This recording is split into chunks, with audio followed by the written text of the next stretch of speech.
क्या दोस्तों आपको पता है वर्ष 2020 का केमिस्ट्री का नोबेल पुरस्कार किसको प्रदान किया गया है? प्रति वर्ष वर्ल्ड कॉटन डे कब मनाया जाता है?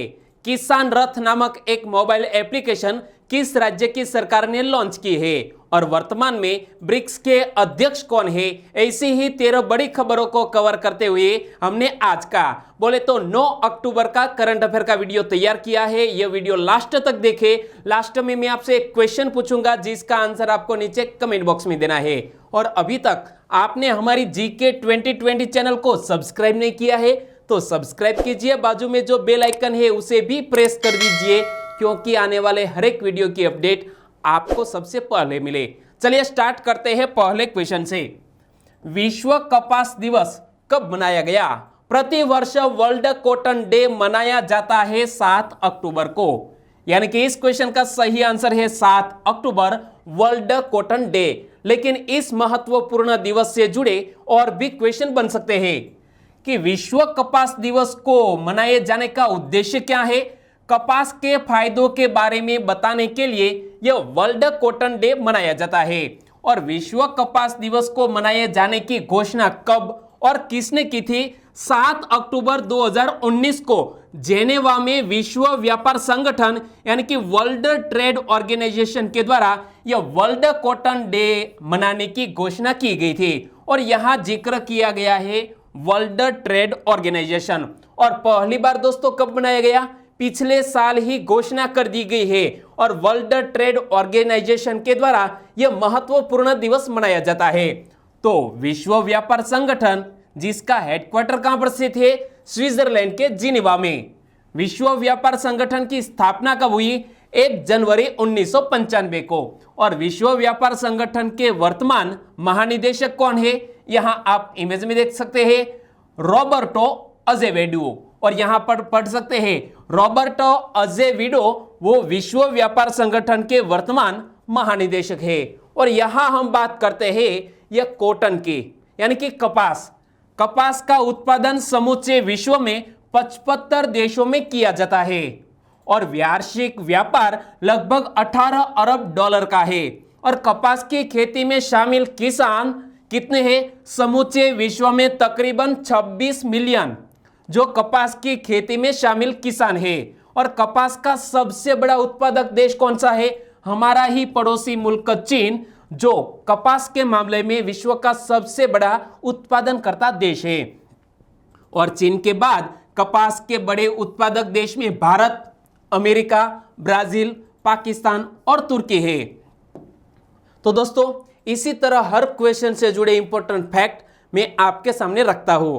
हमारा यह तरीका आपको अच्छा लगता है तो दोस्तों लाइक करना मत भूलिएगा। दूसरा क्वेश्चन है आपकी स्क्रीन पर, ब्रिक्स का वर्तमान अध्यक्ष कौन है?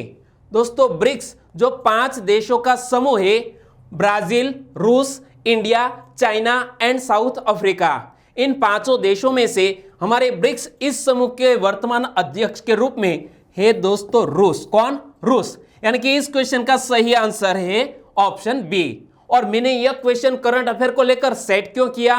क्योंकि आने वाले नवंबर में यह ब्रिक्स की बैठक आयोजित की जाने वाली है। तो देखो ब्रिक्स के वर्तमान अध्यक्ष रूस ने यह घोषणा की है कि ब्रिक्स का वार्षिक शिखर सम्मेलन आगामी 17 नवंबर को एक वीडियो कॉन्फ्रेंसिंग के माध्यम से होगा।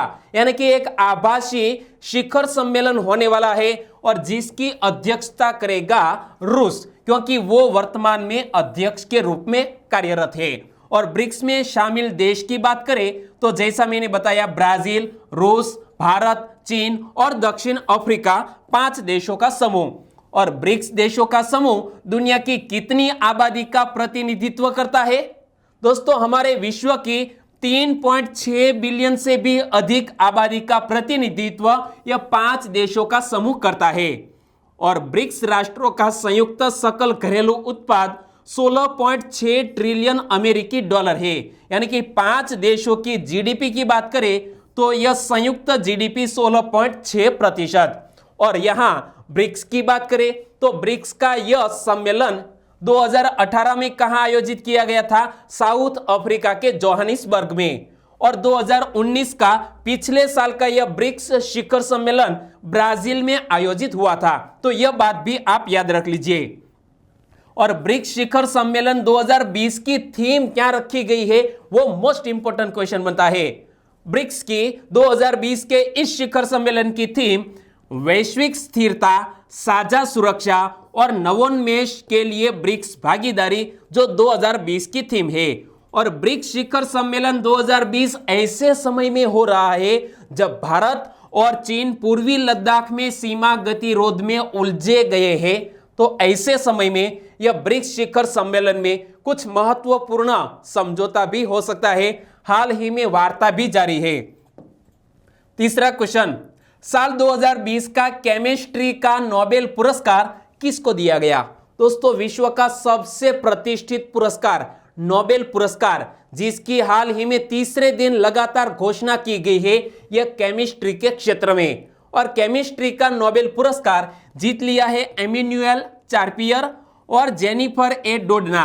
दोनों ने संयुक्त रूप से केमिस्ट्री का नोबेल पुरस्कार 2020 जीत लिया है। यानी कि हमारा आंसर बन जाता है ऑप्शन डी, ए और बी दोनों।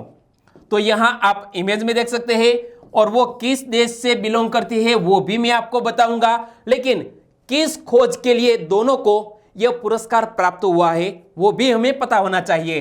तो देखो, नोबेल प्राइज फॉर केमिस्ट्री 2020 इस साल का केमिस्ट्री यानी कि रसायन विज्ञान का नोबेल पुरस्कार जीनोम एडिटिंग नई पद्धति खोजने के लिए, क्या जीनोम एडिटिंग नई पद्धति खोजने के लिए, यह पहली है वो इमैनुअल चार्पियर और दूसरी है वो जेनिफर ए डोडना को दिया गया है। लेकिन वो किस देश की ये महानतम वैज्ञानिक है? तो देखो, रसायन विज्ञान के लिए दिया जाने वाला नोबेल पुरस्कार किसके द्वारा प्रदान किया जाता है? Royal academy of sciences Stockholm Sweden द्वारा प्रदान किया जाता है। और दोनों महिलाओं की बात करें तो इमैनुअल चार्पियर का जन्म 1968 में जुविसी सुर ऑर्गे फ्रांस में हुआ था। यहां आप देख सकते हैं फ्रांस में। और जेनिफर ए डोडाना, यहां आप इमेज में देख सकते हैं, उनका जन्म 1964 में वॉशिंगटन डीसी बोले तो यूएसए में हुआ था, अमेरिका में। चौथा क्वेश्चन, हाल ही में किसने अपने 13वें स्टारलिंक मिशन के तहत 60 स्टारलिंक उपग्रहों को सफलतापूर्वक कक्षा में लॉन्च किया है? एक साथ दोस्तों 60 स्टारलिंक उपग्रहों को कक्षा में सफलतापूर्वक लॉन्च किया गया है। और यह 13वां स्टारलिंक मिशन था। और यह किसका मिशन है? अमेरिका की एक निजी अंतरिक्ष कंपनी जिसका नाम है स्पेस एक्स, उन्होंने यह सफलतापूर्वक कक्षा में लॉन्च किया। यानी कि इस क्वेश्चन का सही आंसर है स्पेस एक्स। तो वर्ष 2020 में स्पेस एक्स द्वारा लॉन्च किया गया यह 17वां मिशन है। और स्पेस एक्स ने अब तक 700 से अधिक स्टारलिंक सैटेलाइट लॉन्च किए हैं। कितने? 700 से अधिक स्टारलिंक सैटेलाइट लॉन्च किए हैं। और 2020 में यह स्पेस एक्स का कौन सा 17वां मिशन था। और इस मिशन के लिए एक फाल्कन 9 बूस्टर का पुनः उपयोग किया गया। क्या? एक फाल्कन 9 नामक एक बूस्टर का पुनः भी उपयोग किया गया। और जब बात करते हैं अमेरिकी इस निजी कंपनी स्पेस एक्स की, तो इनसे जुड़ा हुआ एक और क्वेश्चन सुर्खियों में आया था कि हाल ही में किस निजी अंतरिक्ष कंपनी ने कैप्सूल में सवार होकर नासा के 2 अंतरिक्ष यात्री समुद्र में उतारे? यानी कि जो अंतरिक्ष स्पेस स्टेशन है वहां से समुद्र में वापस सुरक्षित उतारा है स्पेस एक्स कंपनी ने। और स्पेस एक्स कंपनी की स्थापना किसने की थी? तो याद रखो, स्थापना एलन मस्क द्वारा 6 मई 2002 को की गई थी। किसने की थी? एलन मस्क ने। और स्पेस एक्स का प्रमुख उद्देश्य क्या है? अंतरिक्ष परिवहन की लागत कम करना और मंगल ग्रह पर मानव बस्ती की स्थापना करना, यह स्पेस एक्स नामक निजी कंपनी का प्रमुख उद्देश्य है। 5वां क्वेश्चन, हाल ही में किसान रथ मोबाइल ऐप किसने लॉन्च किया? किसान रथ नामक मोबाइल ऐप लॉन्च किया है असम राज्य की सरकार ने। यानी कि इस क्वेश्चन का सही आंसर है असम राज्य की सरकार। और असम राज्य के वर्तमान मुख्यमंत्री कौन है? सर्बानंद सोनोवाल। और उन्होंने यह किसान रथ नामक मोबाइल ऐप का अनावरण किया है, लॉन्च किया है। तो असम के मुख्यमंत्री सर्बानंद सोनोवाल ने राज्य में आयोजित एक कार्यक्रम में क्रेता विक्रेता नेटवर्क को बढ़ावा देकर कृषि उत्पादों की समय पर बिक्री की सुविधा के लिए किसान रथ फल और सब्जियां दोनों को लेकर किसान रथ मोबाइल ऐप को लॉन्च किया है। और बात करते हैं दोस्तों असम राज्य की, तो असम से जुड़ा हुआ एक क्वेश्चन कुछ दिन पहले ही सुर्खियों में था। हाल ही में पर्यटन संजीवनी योजना की घोषणा किसने की?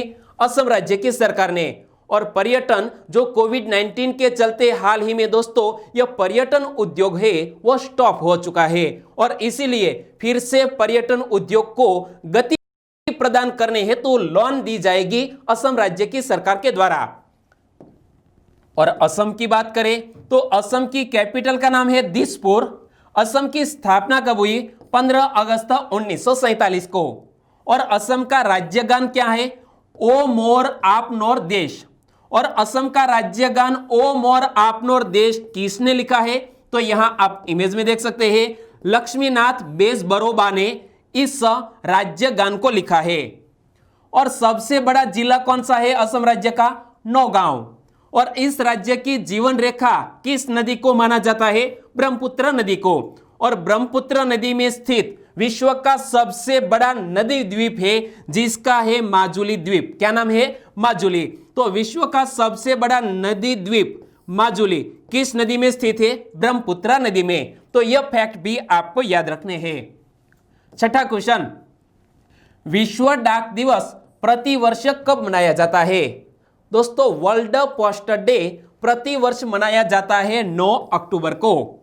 जी हां, आज ही है 9 अक्टूबर और आज मनाया जा रहा है वर्ल्ड पोस्ट डे। और हमारे भारत देश में यह डाकिये जो हमारे ग्रामीण जनता तक डाक पहुंचाते हैं, तो यह महत्वपूर्ण दिवस के अवसर पर हम इस कुछ फैक्ट की बात करें। विश्व डाक दिवस कौन मनाता है? United Nations. और विश्व डाक दिवस मनाने का उद्देश्य क्या है?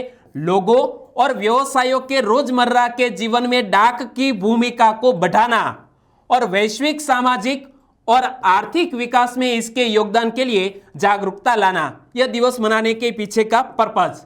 और 9 अक्टूबर को क्यों यह विश्व डाक दिवस मनाया जाता है? तो याद रखो इस दिन 1874 में स्विट्जरलैंड के बर्न में यूनिवर्सल पोस्टल यूनियन की स्थापना हुई थी। किसकी स्थापना हुई थी? यूपीयू यानी कि यूनिवर्सल पोस्टल यूनियन की स्थापना स्विट्जरलैंड के बर्न शहर में हुई थी। कब? 9 अक्टूबर 1874 को। और स्थापना दिवस के रूप में यह दिवस मनाया जाता है। और 1969 में टोक्यो जापान में आयोजित यूनिवर्सल पोस्टल यूनियन कांग्रेस द्वारा इसे विश्व डाक दिवस घोषित किया गया था। और बात करते हैं यह महत्वपूर्ण दिवस की, तो यूनिवर्सल पोस्टल यूनियन यह क्या है? यूनिवर्सल पोस्टल यूनियन संयुक्त राष्ट्र की स्पेशलाइज्ड एजेंसी है और यह सदस्य देशों में डाक नीतियों के समन्वय का कार्य करती है। Union postal union. और हमारे भारत देश के बारे में कुछ मैं बताना चाहूंगा, तो 1 अक्टूबर 1854 में भारत सरकार ने डाक के लिए एक विभाग की स्थापना की थी। कब की थी? 1 अक्टूबर 1854। और उस वक्त हमारे भारत देश के गवर्नर जनरल कौन थे? यदि आपको याद है तो नीचे कमेंट सेक्शन में लिख सकते हैं। और भारत में पहला पोस्ट ऑफिस कहां खोला गया?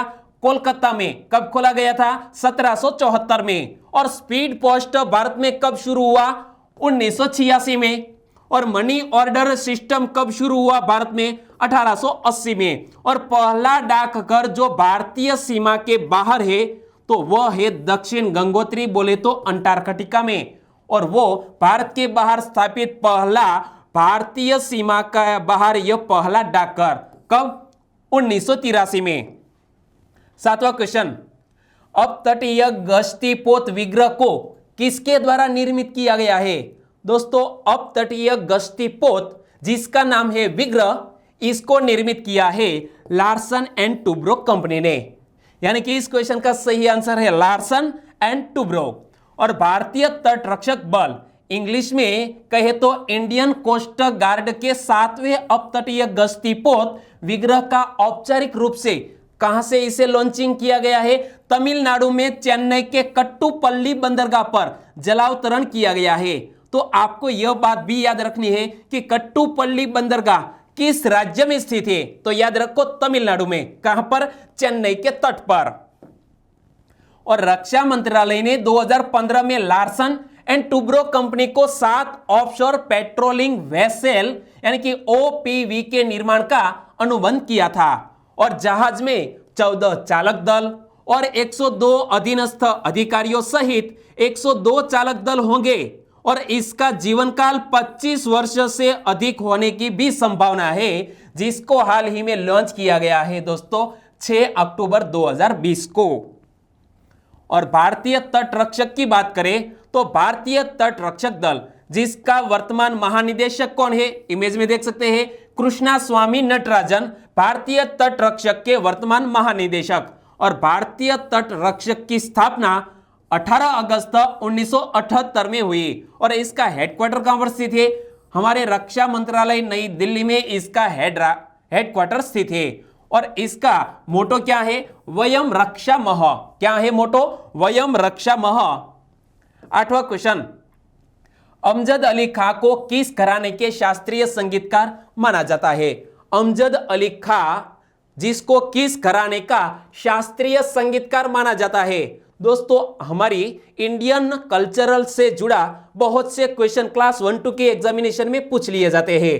तो आप बोलो अहमद अली खां वो किस शास्त्रीय संगीतकार किस घराने से जुड़े हुए हैं? इस क्वेश्चन का सही आंसर है दोस्तों सैनिया घराना। क्या? सैनिया घराना से ताल्लुक रखते थे अमजद अली खां। एक नजर में तो आपको यह हिस्ट्री यानी कि हमारे भारतीय प्राचीन संस्कृति से जुड़ा हुआ क्वेश्चन लगेगा, लेकिन यह क्वेश्चन मैंने सेट क्यों किया करंट अफेयर को लेकर? क्योंकि अमजद अली खां का जन्म 9 अक्टूबर 1945 को ग्वालियर में हुआ था, यानी कि आज ही अमजद अली खां का जन्म दिवस है। तो देखो एक प्रसिद्ध भारतीय सरोद वादक है जो अपनी वंशावली को सैनिया घराने से जोड़ते हैं और जिन्हें भारत का अग्रणी शास्त्रीय संगीतकार माना जाता है। तो यहां एक और क्वेश्चन बन गया कि अमजद अली खां वो किस वाद्य से जुड़े हुए हैं? तो भारतीय सरोद वादक है और उन्होंने बहुत से हमारे भारत सरकार की ओर से सम्मान भी मिले हैं। तो कला क्षेत्र परंपरा की भरतनाट्यम नृत्यांगना शुभ लक्ष्मी के साथ विवाहित खां के 2 बेटे हैं, अमान और अयान अली बंगश।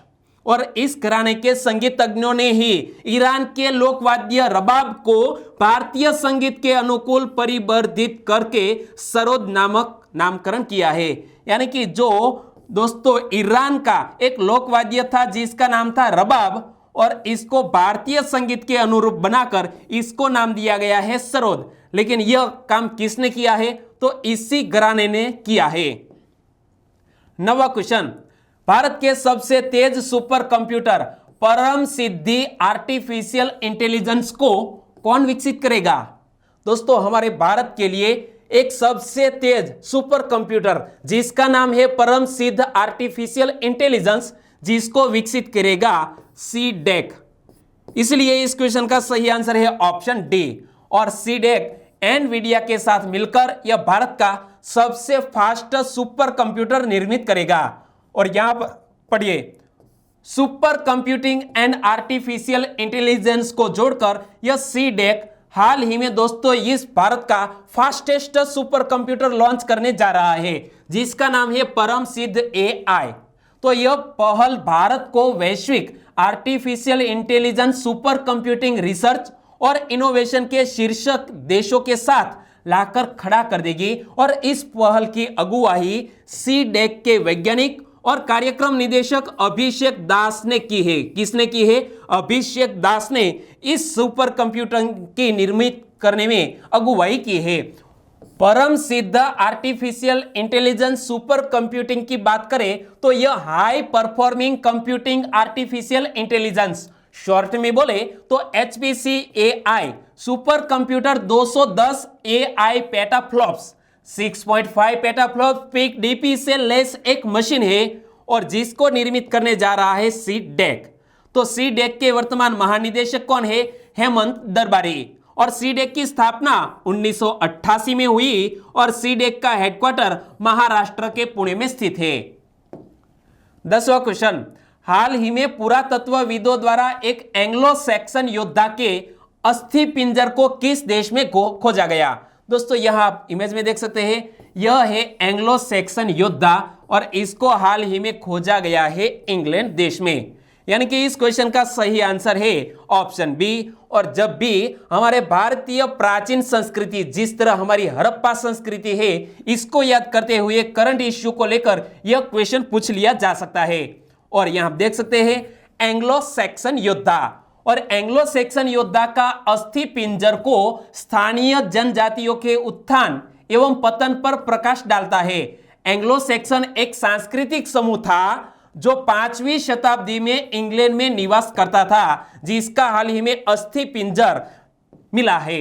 और एंग्लो सैक्सन लोगों ने इंग्लैंड में अपने साम्राज्य की स्थापना की और आधुनिक अंग्रेजी भाषा में लगभग आधे से शब्द इस समूह की भाषा से संबंधित है और जिसको खोजा गया है दोस्तों यहां पर है यह इंग्लैंड।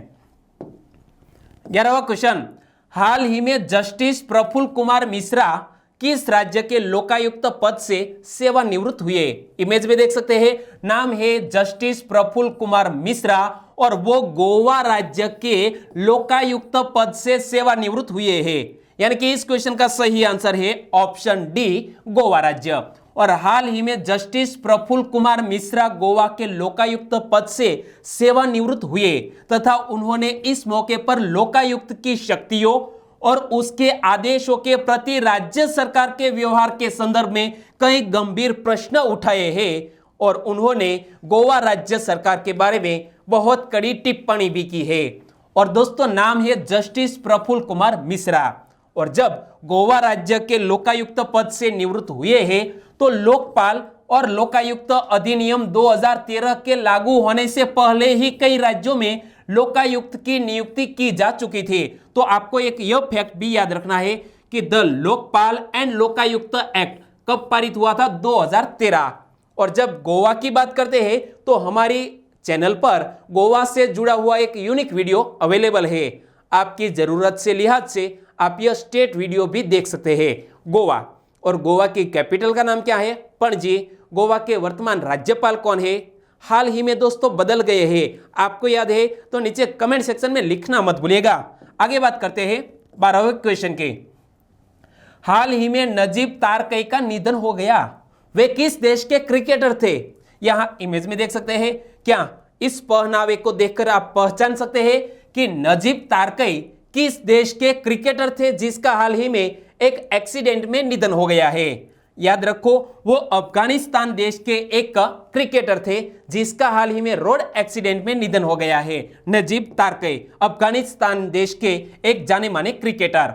अफगानिस्तान के दाएं हाथ के बल्लेबाज नजीब तारकई का हाल ही में एक सड़क दुर्घटना में निधन हो गया। उन्होंने 2014 के T20 विश्व कप से अंतरराष्ट्रीय क्रिकेट में डेब्यू करने के बाद अफगानिस्तान के लिए 12 T20 अंतरराष्ट्रीय मैच खेले और उन्होंने 2017 में आयरलैंड के खिलाफ अपना एकमात्र एक दिवसीय अंतरराष्ट्रीय मैच खेला था, लेकिन सड़क दुर्घटना में हाल ही में वो चल बसे हैं। 13वां क्वेश्चन, हाल ही में प्रसार भारती ने किसके साथ एक समझौते ज्ञापन पर हस्ताक्षर किए हैं? प्रसार भारती ने हाल ही में इफ्को के साथ एक समझौते ज्ञापन पर हस्ताक्षर किए हैं और किसानों की भलाई के लिए यह समझौता किया गया है प्रसार भारती और इफ्को के बीच। तो इसलिए इस क्वेश्चन का सही आंसर है इफ्को और प्रसार भारती दोनों के बीच यह समझौता हुआ। प्रसार भारती और Indian farmers fertilisers cooperative limited, short में बोले तो इफ्को, नई कृषि टेक्नोलॉजी और कृषि संबंधी नए आविष्कारों के बारे में जानकारी का प्रसारण करने और इसे बढ़ावा देने के लिए समझौते ज्ञापन पर हस्ताक्षर किए हैं। किसके साथ? प्रसार भारती के साथ। और समझौते के अनुसार दूरदर्शन का डीडी किसान चैनल खेतों में इस्तेमाल की जा रही विभिन्न अभिनव तकनीकों के बारे में आसान भाषा में 30-30 मिनट के कार्यक्रमों का प्रसारण भी करेगा। यहां हम देख सकते हैं सत्यम शिवम सुंदरम, जो हमारे प्रसार भारती दूरदर्शन का एक आदर्श सेंटेंस। और दोस्तों अब बात करते हैं लास्ट वीडियो के क्वेश्चन की। लास्ट वीडियो में मैंने आपसे क्वेश्चन पूछा था, निम्न में से किस पत्रिका का संबंध महात्मा गांधी के जीवन से नहीं है? और 4 ऑप्शन में से इंडियन स्ट्रगल नामक जो पत्रिका थी, जिसका संबंध हमारे पूज्य बापू से नहीं बल्कि सुभाष चंद्र बोस से था, यानी कि इस क्वेश्चन का सही आंसर था इंडियन स्ट्रगल, सुभाष चंद्र बोस की एक जानी मानी पत्रिका। और दोस्तों यह क्वेश्चन मैंने सेट क्यों किया? क्योंकि बापू द्वारा नवजीवन नामक जो पत्रिका है वो 7 अक्टूबर 1919 को शुरू की गई और इसी के अवसर पर मैंने यह बात बताई थी। और दोस्तों अब बात करते हैं कमेंट सेक्शन की। तो कमेंट में सही आंसर दिया है वाला संजय, राकेश कुमार, चौधरी यश, प्रतीक परमार, शैलेश कुमार तबियाड़, नीलेश पाटनवाड़िया, करण सथवारा और कपिल ठाकुर। इन सभी दोस्तों ने इस क्वेश्चन का सही आंसर दिया। इसी के साथ साथ सोलंकी जयश्री, दीपा चौधरी, SM राठौड़, पंचाल कंदर्प, मेर सोनल, पटेल दिनकर, जलपा राणा, राजेश कटारा, इन सभी दोस्तों ने भी इस क्वेश्चन का सही आंसर दिया। इसी के साथ साथ प्रज्वल कामले फ्रॉम महाराष्ट्र से, प्रिया पटेल, चिराग पटेल और प्रवीण जाला, सभी दोस्तों को सही आंसर देने के लिए बहुत बहुत धन्यवाद। और आज के वीडियो का क्वेश्चन ए रहा स्क्रीन पर। आज का क्वेश्चन क्या है? साल 2020 का फिजिक्स नोबेल पुरस्कार निम्न में से किसको प्रदान नहीं किया गया? 4 ऑप्शन आपकी स्क्रीन पर है। सही आंसर आपको चुनकर आंसर देना है नीचे कमेंट बॉक्स में। और नोबेल पुरस्कार 2020 की घोषणा की गई है तो यह मोस्ट इंपोर्टेंट क्वेश्चन है दोस्तों, आंसर देना मत भूलिएगा। एक बार आंसर आप लिख देंगे फिर आप उसे कभी नहीं भूलेंगे। और आज का वीडियो कैसा लगा? अच्छा लगा, हेल्पफुल लगा तो आपके दोस्तों को भी व्हाट्सएप, फेसबुक, व्हाट्सएप या टेलीग्राम के जरिए इस वीडियो के लिंक शेयर करना मत भूलिएगा। ऐसे ही बेस्ट वीडियो लेकर हम फिर मिलेंगे नए करंट अफेयर वीडियो में। तब तक के लिए टेक केयर एंड जय हिंद।